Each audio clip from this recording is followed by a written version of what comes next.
Hello everyone, welcome back to Momo home. ఈరోజు video వచ్చేసి ఈ శ్రావణ మాసంలో వరలక్ష్మి వ్రతానికి నైవేద్యంగా పెట్టడానికైనా లేదంటే వినాయక చవితి పూజల్లో ప్రసాదంగా పెట్టడానికైనా చాలా ఈజీగా తక్కువ టైంలో సింపుల్గా చేసుకునే ప్రసాదం రెసిపీ. పూజల టైం అప్పుడు తక్కువ టైం ఉండి ప్రసాదం చేసుకునే టైం లేనప్పుడు ఈ రెసిపీని ట్రై చేయండి. తక్కువ టైంలో అయిపోతుంది అండ్ టేస్ట్ కూడా చాలా బాగుంటుంది. సో ఈ ఈజీ అండ్ టేస్టీ ప్రసాదం రెసిపీ కోసం ఫస్ట్ ఒక బౌల్లో 1 కప్పు బొంబాయి రవ్వ వేసుకోవాలి. బొంబాయి రవ్వ అంటే మనం డైలీ యూజ్ చేసుకునే ఉప్మా రవ్వ ఉంటుంది కదా, అదే. తర్వాత సేమ్ అదే కప్పుతో 1 కప్ షుగర్ వేసుకోవాలి.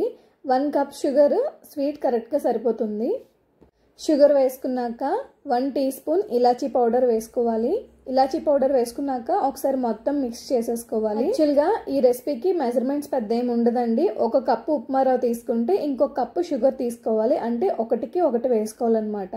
తర్వాత స్టవ్ మీద గిన్నె పెట్టుకొని అందులో 1/2 కప్ పాలు, 1/2 కప్ వాటర్ వేసుకొని మనం ఏదైతే ఉప్మా రవ్వ తీసుకున్నామో అదే కప్తో 1 కప్ వేసుకోవాలన్నమాట.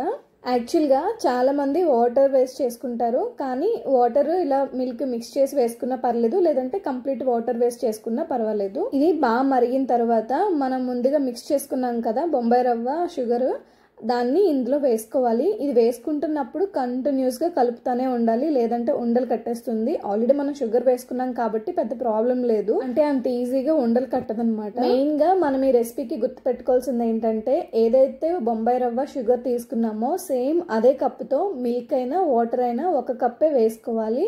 అంతకుమించి ఎక్కువ వేసుకుంటే రవ్వ ఉడికిన తర్వాత అది జారుగా అయిపోతుంది. దానివల్ల మనం అప్పాలు చేసుకునేటప్పుడు చేతిలో ఉండదనమాట, షేప్ కూడా కరెక్ట్గా రాదు. సో ఇక్కడ నేను చూపిస్తున్నట్టు రవ్వ ఉడికేసరికి ఈ కన్సిస్టెన్సీకి రావాలన్నమాట. ఇంత గట్టిగా వస్తేనే మనం అప్పాలు చేసుకోవడానికి ఈజీగా ఉంటుంది. ఇంకా స్టవ్ నుండి దింపేసుకొని ఇది కంప్లీట్గా చల్లారిన తర్వాత చేతికి ఆయిల్ కానీ లేకపోతే గీ కానీ అప్లై చేసుకొని ఇలా చిన్న చిన్న ఉండలుగా చేసుకుని మనకి కావాల్సిన సైజులో ఉండలుగా చేసుకొని ఆ తర్వాత అప్పాల్లో ఒత్తుకోవాలన్నమాట. మనం వీటిని చేతి మీద ఒత్తుకుంటున్నప్పుడే లావుగా కాదు, అలా అని చెప్పి పల్చగా కూడా కాదు, మీడియంగా ఉండేటట్టు ఒత్తుకోవాలి. ఇలా మొత్తం అన్నీ ఒకేసారి చేసుకొని రెడీగా పక్కన పెట్టేసుకోవాలి. దీనిలో ఈ ఇంగ్రీడియంట్స్ మాత్రమే వేయాలని ఏం లేదండి, మన దగ్గర ఉంటే ఈవెన్ కొబ్బరికాయ కూర కూడా వేసుకోవచ్చు, అండ్ షుగర్ కాకుండా బెల్లంతో కూడా చేసుకోవచ్చు. సో చూసారు కదా, ఇలా అన్ని అప్పాలు ఒత్తేసుకొని రెడీగా పక్కన పెట్టేసుకోవాలి.